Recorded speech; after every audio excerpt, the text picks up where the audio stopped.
আজকে তোমাদের সাথে শেয়ার করব গাটি কচুর সম্পূর্ণ নিরামিষ একটা রেসিপি, যেটা ভাত, রুটি, পরোটা সব কিছুর সাথে খেতে দারুণ লাগবে বন্ধুরা। মাছ মাংসের স্বাদকেও হার মানাবে। দেখতে থাকো আমার আজকের এই গাটি কচুর রেসিপি। আশা করছি তোমাদের ভীষণ ভালো লাগবে। বাই দ্য ওয়ে, আমি সম্পার ইউটিউব চ্যানেলে তোমাদের সবাইকে ওয়েলকাম। আমি আজকে যেভাবে রেসিপিটা বানাচ্ছি অবশ্যই বাড়িতে একবার ট্রাই করবে, খেতে কিন্তু ভীষণই টেস্টি হয়। চলো দেখে নেওয়া যাক আমার আজকের এই রেসিপি। এই গাটি কচুর রেসিপিটা করার জন্যে আমি কড়াইতে তেল গরম করতে বসিয়ে দিয়েছি বন্ধুরা। তেলটা গরম হয়ে গেছে। এবার আমি গাটি কচুগুলো তেলের মধ্যে দিয়ে দিচ্ছি। তেলের মধ্যে দিয়ে খুব ভালো করে আমি গাটি কচুগুলো ভেজে নেব। আজকে একদমই ইউনিকভাবে এই গাটি কচুর রেসিপি তোমাদেরকে করে দেখাচ্ছি। এই রকম একটা গাটি কচুর রেসিপি যদি দুপুরবেলা গরম ধোয়া ওটা ভাতের সাথে থাকে আর কিন্তু কিছুই লাগবে না বন্ধুরা। এবার দিয়ে দিচ্ছি আমি পরিমাণ মতো লবণ, আর দিলাম 1 চামচ হলুদ গুঁড়ো। লবণ আর হলুদটা দিয়ে ভালো করে আমি এটাকে মিশিয়ে নিচ্ছি। ভাজার সাথেই কিন্তু গাটি কচুটা খুব ভালোভাবে সিদ্ধ হয়ে যাবে। দেখতে থাকো তোমরা।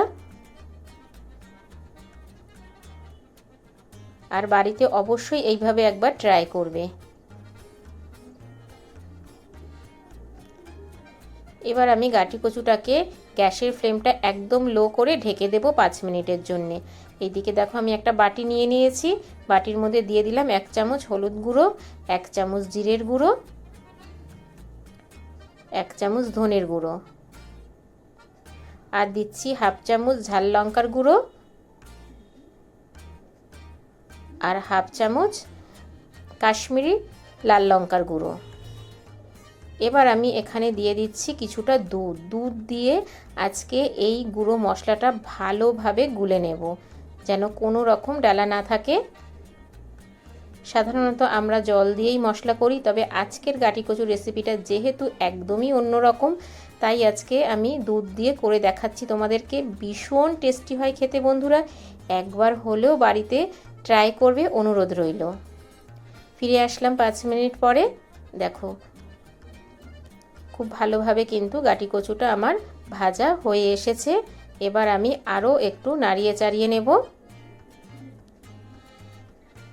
তবে যখনই গাটি কচুটা ভাজবে তখনই কিন্তু গ্যাসের ফ্লেমটা লো করে দেবে, তাহলে কচুটা খুব ভালোভাবে ভাজা হবে আর সিদ্ধ হয়ে যাবে। এবার তোমাদেরকে একটা দেখাচ্ছি। দেখো ভাজার সাথেই কচুটা কত সুন্দরভাবে কিন্তু সিদ্ধ হয়ে গেছে।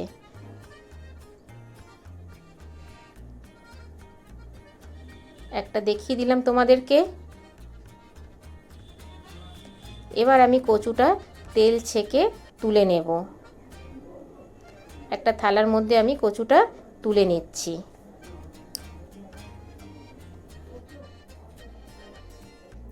কচুগুলো আমার সব তুলে নেওয়া হয়ে গেছে বন্ধুরা। এবার ওই কড়াইতেই দিয়ে দেবো আমি আরও 2 চামচের মতো সাদা তেল।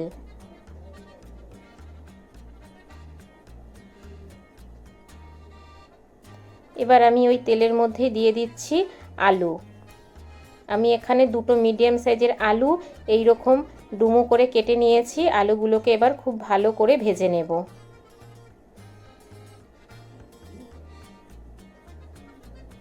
এবার আমি আলুর মধ্যে দিয়ে দিচ্ছি পরিমাণ মতো লবণ,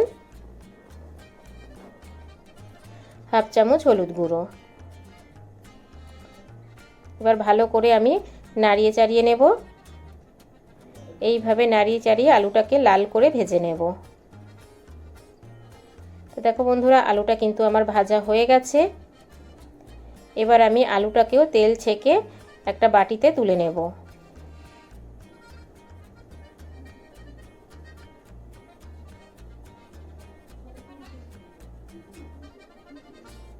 আলুটা আমি তুলে নিলাম।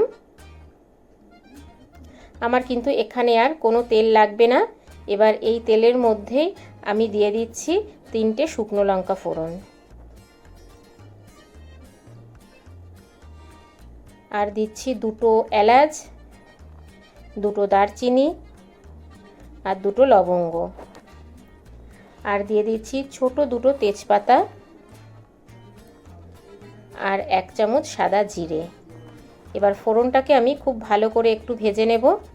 তবে ফোড়নটা ভাজার সময় কিন্তু গ্যাসের ফ্লেমটা লো করে দেবে, না হলে ফোড়নটা কিন্তু পুড়ে যাবে। ফোড়ন থেকে যখন খুব সুন্দর একটা গন্ধ ছাড়বে তখন আমি এখানে একটা মিডিয়াম সাইজের টমেটো কুচি দিয়ে দিলাম,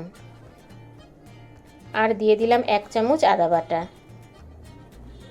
এবার ভালো করে আমি ফোড়নের সাথে আদা আর টমেটোটা ভেজে নেব, যেন আদার কাঁচা গন্ধটা চলে যায়। 1 মিনিটের মতো ভেজে নেব। এবার আমি দিয়ে দিচ্ছি পরিমাণ মতো লবণ। লবণটা দিলে পরে টমেটোটা খুব তাড়াতাড়ি নরম হয়ে যাবে বন্ধুরা। লবণটা দিয়ে আবারও ভালো করে আমি নাড়িয়ে চাড়িয়ে নিচ্ছি।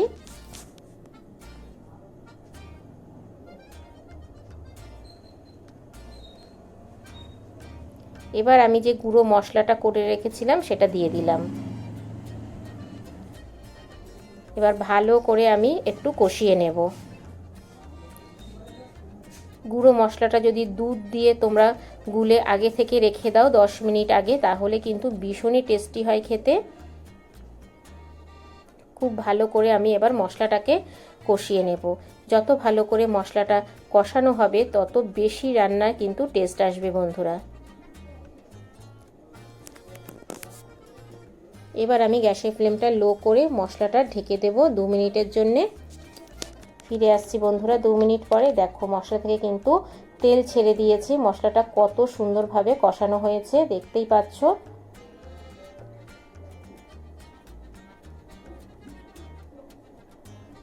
আর মশলার কালারটা দেখতে পাচ্ছ বন্ধুরা কতটা সুন্দর হয়েছে। এবার এই মশলার মধ্যে আমি দিয়ে দেব ভেজে রাখা আলু। এবার আলুটা দিয়ে আবারও আমি একটু কষিয়ে নেব।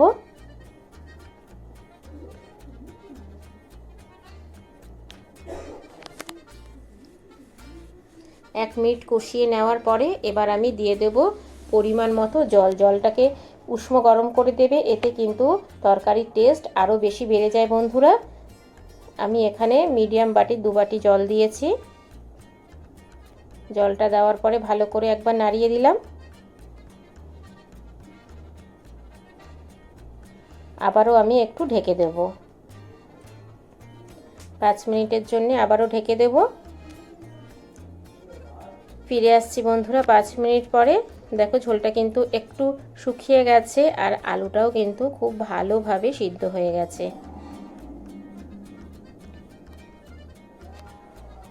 এবার আমি দিয়ে দিচ্ছি ভেজে রাখা কচুটা, কারণ কচুটা আগে থেকেই ভাজার সময় সিদ্ধ হয়ে গেছিল।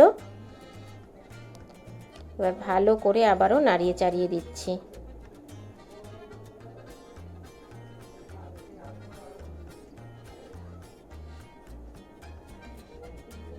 ভালোভাবে নাড়িয়ে চাড়িয়ে আবারও আমি ঢেকে দেব 2 মিনিটের জন্যে।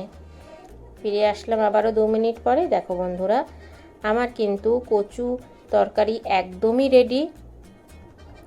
ভীষণই টেস্টি একটা রেসিপি, একদম ঘরে থাকা অল্প উপকরণ দিয়ে আজকে তোমাদের সাথে শেয়ার করলাম।